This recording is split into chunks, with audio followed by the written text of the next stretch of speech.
Hey everyone, Grayson the Bard here, and welcome back to day 43 of the Hunt-A-Day. I felt the itch to get back into Rise this morning and decided to fight one of my favorite monsters in the entire game. Yes, today we are fighting Violet Mizutsune, who was the third to last monster introduced in the Sunbreak title updates. It was Violet Mizutsune, then Amatsu, and then Primordial Malzeno.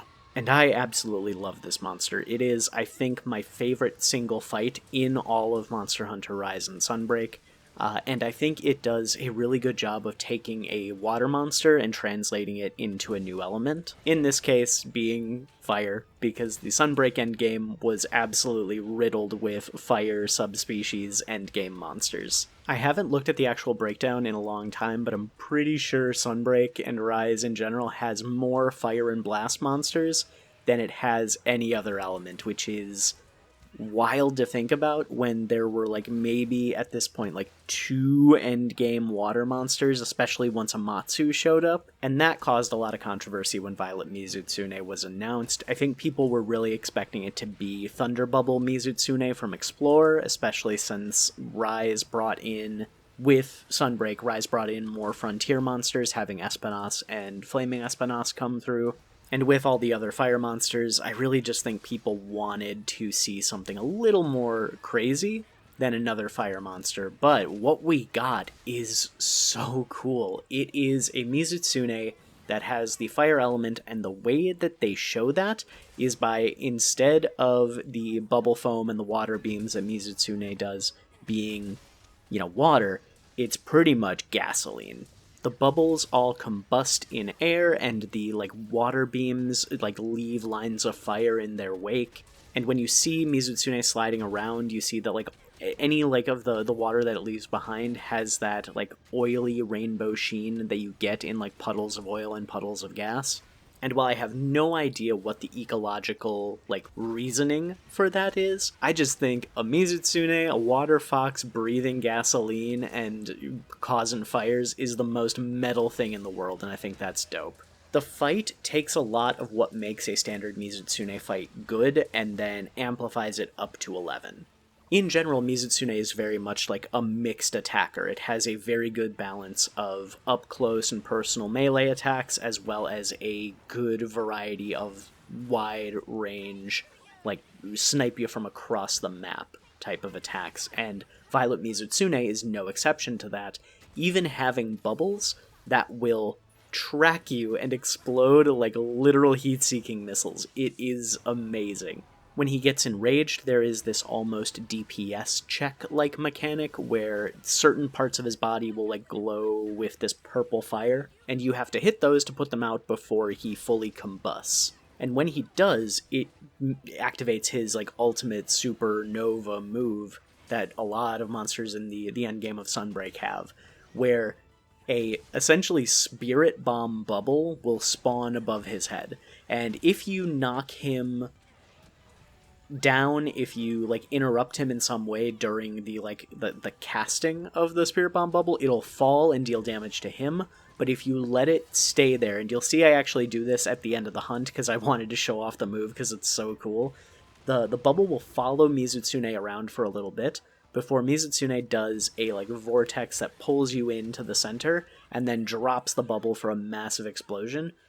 And you would think, okay, so that is an instant hit, it's an instant kill kind of thing, but no, you can actually get out of it.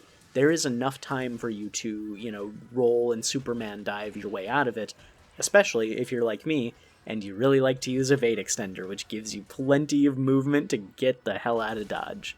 Unless this is your first video of mine, you know that I love purple as well, so this version of Mizutsune has my favorite aesthetics. Actually, I don't know if I can say that anymore. As I'm recording this, I'm remembering Soulseer Mizutsune, and I think, looks-wise, Soulseer Mizutsune from Generations Ultimate, I think that just beats out Violet in the Violet, Soulseer, and regular Mizutsune kind of trifecta. But it's still really cool, and I'm actually realizing right now that I have fought Soulseer Mizutsune, I fought Violet Mizutsune, but for the Hunt-A-Day, I have not fought regular Mizutsune yet, so I'm gonna have to correct that at some point, and it's gonna be kind of a step back, I guess. In terms of returning in later Monster Hunter content, I think Mizutsune is popular enough that seeing some of its subspecies and rare species again is a gimme. But do I think that Soulseer, no, sorry, not Soulseer, that Violet Mizutsune is going to return in Wilds? No. I think it is way too soon to see a rare species of a non-Rathalos monster show up again for Wilds, but I think it is highly likely to show up in a future game. So I'm going to say 4 returning in Wilds, 1 or 2 out of 10, like as low as we can get without like fully discounting the possibility. Actually, I'm going to call it a 0, because like the last trailer I saw for Monster Hunter Wilds before I started my like spoiler-free lockdown was the release trailer, and there is a monster in that release trailer that I think really steps on Mizutsune's toes in terms of its kind of whole vibe. So I think 0 out of 10 for seeing Violet Mizutsune, because I think it's going to be a 0 out of 10 for seeing Mizutsune in general in Wilds. And I'm going to say like a 6 or 7 for Violet returning in a future game. And that is where I'm going to be ending the ramble for today. Thank you all so much for watching. I appreciate every single one of you who has been checking these videos out. Please, please, please stick around to the end of the hunt if you can. Like, comment, and subscribe if you want to. Don't if you don't. And until next time, I'll see you next time.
I trust you hit your targets.